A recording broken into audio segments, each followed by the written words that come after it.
Zilizobamba ni wakati wa kumkaribisha hapa Ali Bakari Mufti, kijana kutokea Morogoro, lakini anapapenda sana Zanzibar Ujda. Lakini utasema yote Mangula ndio home, the best. Karibu sana Ali Bakari Mufti. Na ni kweli Mangula hapajawahi kuchosha hata kidogo kabisa. Lakini zile zawadi zetu hazifiki mpaka sasa hivi, lakini karibu. Zitafika inshallah. Sasa hivi upo hapa. Umefika. Sawa. Tayari umenikaribisha kwamba niende moja kwa moja, sio? Maki leo sijasema, maki si unajua lazima usemage. Lazima. Nimefurahishwa kujiunga na Sharif Bayona. Leo naamua nikuachie mwenyewe. Yes, ni kweli kabisa. Kwanza nashukuru Sheikh Saidi kwa kunikaribisha. Lakini pia tunakukaribisha na wewe, jana hatakuwa na wewe. Kwa hivyo karibu sana katika kipindi cha Viwanjani. Tunajua ni majukumu mengi ambayo yapo katika jengo hili, ndio wakati mwingine tunapotea. Sio? Wasipodiona sija wao walibekimbia kipindi. Hapana, nipo. Wakae tu kwenye TV. Wakitaka kukuona sasa hivi, wakae tu kwenye TV. Inawezekana asubuhi, ukikosekana asubuhi basi jioni lazima uonekane, sio? Nyumba yetu moja. Yes, moja. Lakini nashukuru kuungana na Adriano. Nimeambiwa ni tuseme ni Adriano. Ndio hivyo. Unamalizia pale James Leite AJ. Lakini pia mguu wa dhahabu. Hivi ukisikia mguu wa dhahabu, kitu kinachokuja kwamba huyu mtu anaitwa mguu wa dhahabu, jina lake la ziada kinachokujia kichwani ni nini? Awe fundi wa mpira wa mpira. Lakini sasa ukiambiwa kwamba pasi yakipigiwa sio yeye, lakini watu wengine wanavyosema ikipigwa huko na pelekwa kushoto, afu ndo pasi hiyo, nipe safi lete chafu. Bayona. Sita. Yes, tuende moja kwa moja katika Zilizobamba mitandaoni. Tunafahamu ya kwamba NBC Premier League leo hii inarejea baada ya kushuhudia michezo kadhaa ya CRDB Bank Federation Cup. Sasa tunakupa kwanza ratiba, ambapo leo hii majira ni saa 1 kumbe. Na nimeona katika ukurasa wa KMC pale wameposti moja ya nguzo zile ambazo zinashika zile taa za uwanja ule, kuashiria kwamba mechi ya saa 1 itapigwa bila wasiwasi wowote. Kwa hivyo ni KMC inaikaribisha Tanzania Prisons katika uwanja wa KMC Complex, na mechi itakuwa ni saa 1 na itakuwa ni Azam Sports 1 HD. Lakini kesho tutakuwa na mechi mbili, kwa maana tarehe 15 kesho. Saa 10 itakuwa ni Fountain Gate, ambao tayari umeona press conference kwa maana ya makocha na baadhi ya wachezaji kuzungumza kuelekea mchezo huo, ambapo itaikaribisha Simba Sports katika dimba la Sheikh Amri Abeid pale Arusha katikati ya jiji. Lakini saa 12:30 jioni kesho hiyo tarehe 15, Coastal Union itaikaribisha Dodoma Jiji ambayo imetoka kucheza dhidi ya Simba Sports katika mchezo wa CRDB Bank Federation Cup. Mechi hizo zote zitakuwa ni Azam Sports 1 HD. Yes. Tuende katika posti nyingine sasa. Kulikuwepo na maswali mengi yamezungumzwa katika mitandao ya kijamii kuhusiana na wapi The Beast Black Lion anaitwa Jonathan Soa yupo wapi, wengine wakisema kwamba mkataba umevunjwa. Hizo ni tetesi za katika mitandao ya kijamii. Tuchukue muda kidogo tumsikilize Ahmed Ali akitoa ufafanuzi wapi limefikia swala lake. Ni kweli Jonathan Soa tulimsimamisha kutoka kwenye kambi yetu. Mwezi wa 3 tulisafiri kwenda Dodoma, kwenda kucheza na Dodoma Jiji. Tukiwa pale, tukiwa na Soa akaamrishwa atoke kambini na kurejea Dar es Salaam. Na Soa alikuwa akituhumiwa kwa makosa kadha ya utovu wa nidhamu, ambayo ni malalamiko yaliyokuja kutoka kwenye benchi la ufundi. Baada ya pale akarejeshwa kutoka Dodoma, akarejea Dar es Salaam kusubiri taratibu za klabu ziweze kukamilika na hatimaye haki yake iweze kupatikana. Baada pale akawa amepelekwa kwenye kamati ya nidhamu ya Simba Sports Club ambayo inaongozwa na mwenyekiti wake Kamanda Kova. Soa akaitwa mbele ya kamati, akasomewa mashtaka yake yote ambayo yanamkabili, na yapo ambayo amekiri na mengine akatoa maelezo, na baada pale kamati ikajiridhisha ya kwamba mchezaji huyu ana makosa ya utovu wa nidhamu. Baada ya kujiridhisha huko akapewa adhabu. Adhabu ya kwanza ni faini na adhabu ya pili, ameamrishwa aende akafanye mazoezi na timu yetu ya vijana chini ya umri wa miaka 20.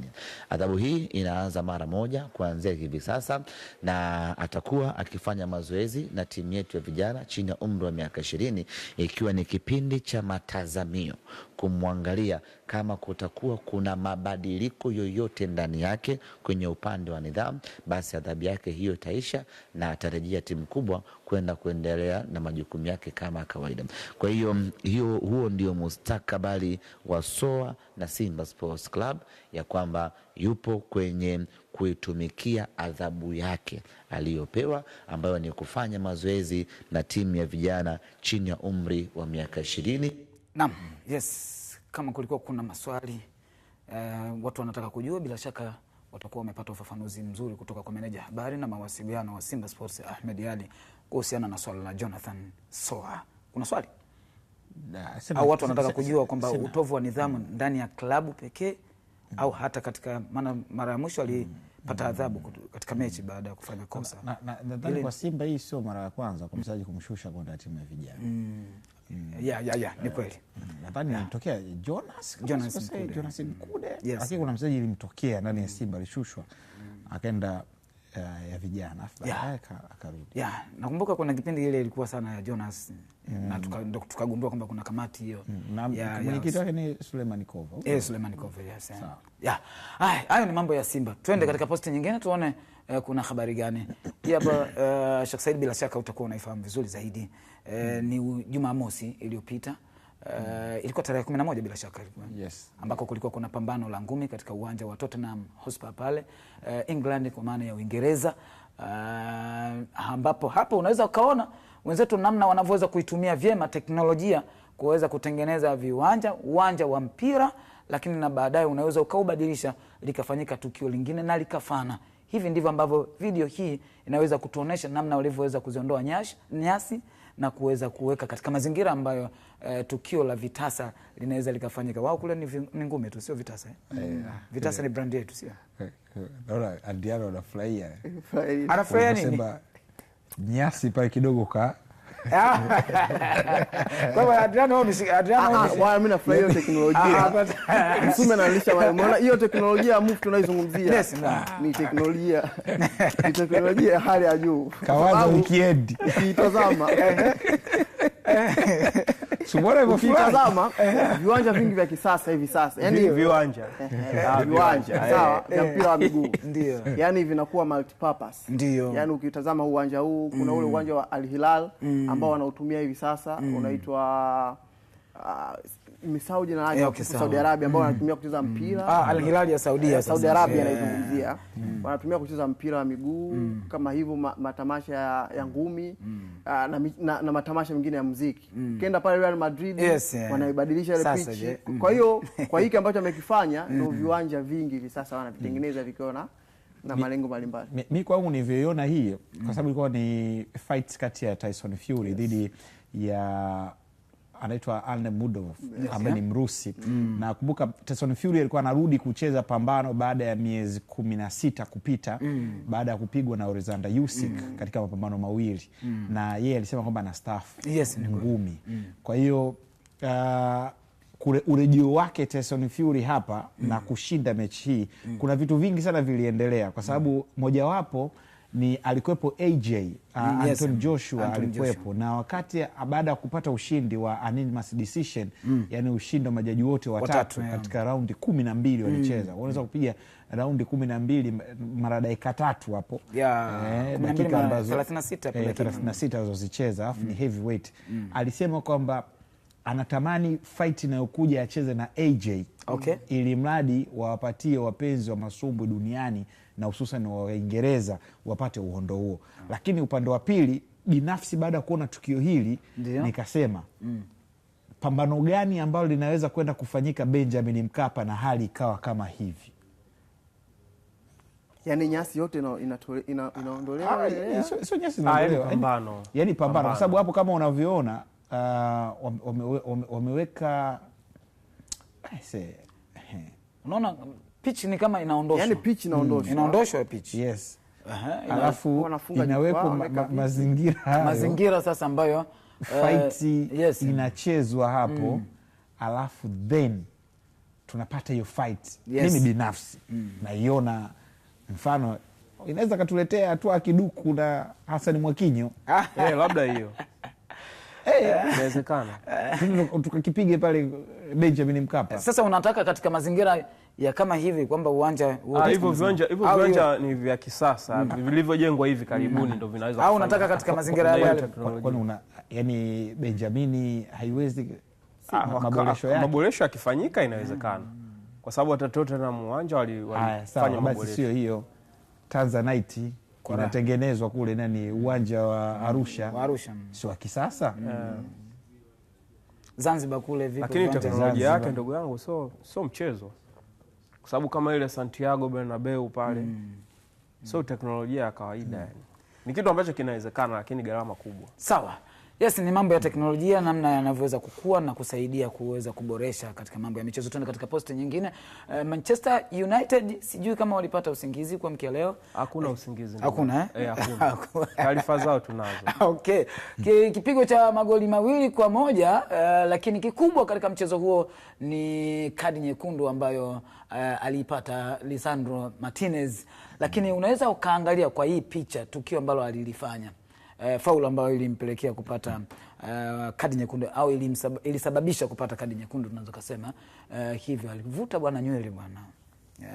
Hii ni hizi faulu zingine hizi kiukweli zinahitaji akili. Sasa muda huo si unaona 2-2 dakika 55 2-2 na watu washaaminisha watu bwana sisi leo ushindi. Lakini pale nafasi ya tatu ni kama vile imekuja imepinduka. Lakini nafasi ya tatu ni kama vile kama wanaweza waka maintain pale nafasi ya tatu, sio? Kuna watu wanatamani waendelee kuwepo ikiwemo mashabiki wao, lakini kuna mashabiki wengine wanatamani watoke lile eneo, maana mjini kumekuwa kukaliki. Kama vile ilivyokuwa kaka Saidi wa Hispania anakutazama sana. Tumalizie ya mwisho kabisa. Tumsikie Botela.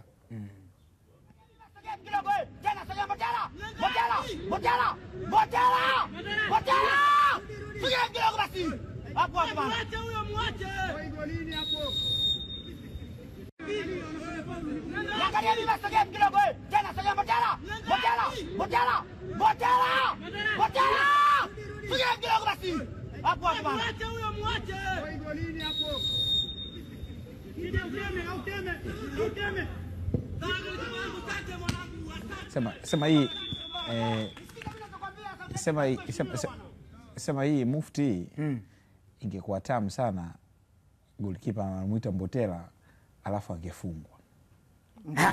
Kuone action yake. Sasa kuna neno la mwisho hapo, mngemsikia golikipa mwisho hapo. Mwisho. Ngoja iachie sauti kidogo tumsikie mwisho hapo.